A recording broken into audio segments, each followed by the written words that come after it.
her virginity to her celebrity crush or her college crush or school crush? Any college or school crush. If you had the chance to have an affair, would you go for the same thing again? Wouldn't you like to try something different? Bollywood Indian लड़कियों को toxic feminist बना रही है। Cheating, gold digging, having sex with multiple, taking alcohol, taking drugs, ये सब आम दिखाया जाता है। इंडिया में हर आदमी हर चीज बॉलीवुड से ही देख करके सीखता है, जैसे कि hair style, life style, dressing sense, कोई भी चीज हम अपनी लाइफ में बॉलीवुड से ही देख करके कॉपी करते हैं। और जब बॉलीवुड में cheating, gold digging, having sex with multiple को आम दिखाया जाएगा तो हम ये सब भी तो वहाँ से सीखेंगे ही ना। जैसे आपने ज्योति वर्मा का केस सुना ही होगा कि ज्योति वर्मा को एसडीएम बनने में आलोक वर्मा ने उनका साथ दिया, और जब ज्योति एसडीएम बन गई तो 2020 में ज्योति वर्मा ने आलोक वर्मा को चीट किया, और फिर आलोक वर्मा न्यूज में आकर के इंसाफ मांग रहे रास्ते में खड़े होकर के। और भी आपको बहुत सारे ऐसे केस मिल जाएंगे जहां वोमेन के लिए हैविंग सेक्स विद मल्टीपल उनके लिए एक नॉर्मल बन चुका है। ये सब कुछ आज बॉलीवुड से ही देख करके लोग अपने लाइफ में अप्लाई कर रहे हैं। कितने वर्ष के थे जब आपने अपनी वर्जिनिटी से मुक्ति प्राप्त की? I was just 16. When I was 20. मैं जब 19 साल की थी।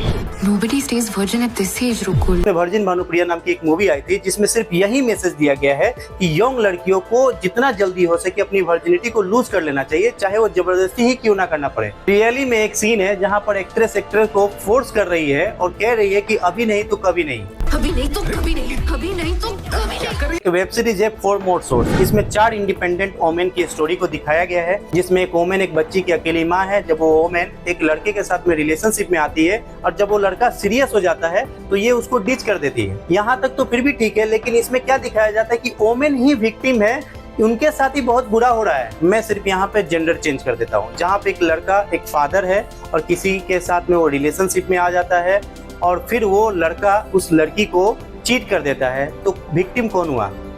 अब भी वोमेन। इसी वेब सीरीज में एक दूसरी वोमेन है जो एक सीधे साधे लड़के के साथ में रिलेशनशिप में आ जाती है।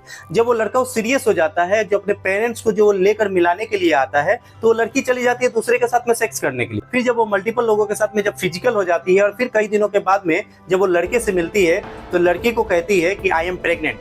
लड़का एकदम खुश हो जाता है, बोलता है कि चलो अब शादी कर लेते हैं। तो लड़की कहती है no no no, baby is not yours. तो फिर आप एज्यूम करो बॉलीवुड यहाँ पर क्या दिखाया होगा। लड़का यहाँ पर जोर से चिल्लाता है, लड़की भी चिल्ला देती है और बोलती है तुम मुझे जज कर रहे हो, तुम एकदम जजमेंटल हो। इस वेब सीरीज में ये दिखाया जाता है कि लड़का बहुत ही ओवर थिंकिंग है, लड़का बहुत ही जजमेंट करता है लड़कियों को, फिर इसी चीज को नॉर्मल दिखा देते हैं। इनफैक्ट आपने डियर जिंदगी देखी होगी, जिसमें कायरा नाम की एक लड़की है जिसका कैरेक्टर आलिया कर रही है। मूवी में कायरा अपने चाइल्डहुड लव सीट को चीट करती है, फिर रघुवेंद्र नाम के एक फिल्म मेकर से अटैच हो जाती है और फिर जब सीट किसी और से शादी कर लेता है। मंगनी हो गई रघुवेंद्र की? कब?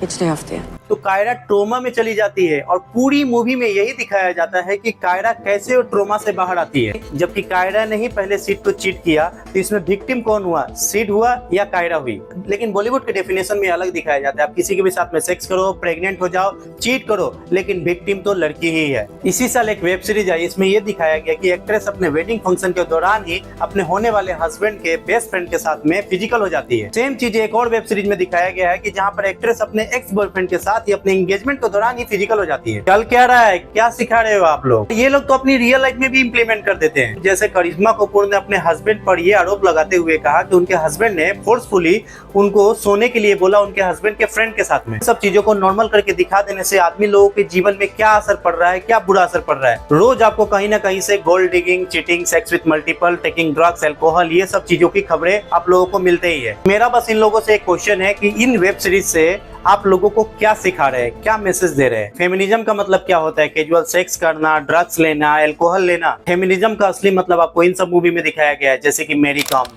दंगल, चक दे इंडिया। इन सब मूवी में आपको फेमिनिज्म का असली मतलब दिखाया गया, लेकिन इन सब चीजों को लेकर के इन सब मूवीज की कोई बात ही नहीं करता है। इन सब मूवी से लड़कियों को इंस्पायर्ड होना चाहिए, ये सब फेमिनिज्म का असली मतलब होता है। मैं एक ऑब्जेक्टिव हूँ, जो भी ये समाज में गलत हो रहा है, गलत दिखाया जाता है, उनके खिलाफ में मैं आवाज उठाता हूँ। आज जिन जनरेशन को जेन जी जनरेशन कहा जाता है, वो जनरेशन अपने एम से भटक रहे हैं। इन बच्चों की मानसिकता अपने एम पर स्ट्रॉन्ग फोकस करने वाला होना चाहिए। सो इस वीडियो को शेयर करो। चैनल पर नए हो अगर आप, तो चैनल को जरूर सब्सक्राइब कर देना, इस वीडियो को भी लाइक कर देना। और thank you so much for watching this video. I will see you in the next video.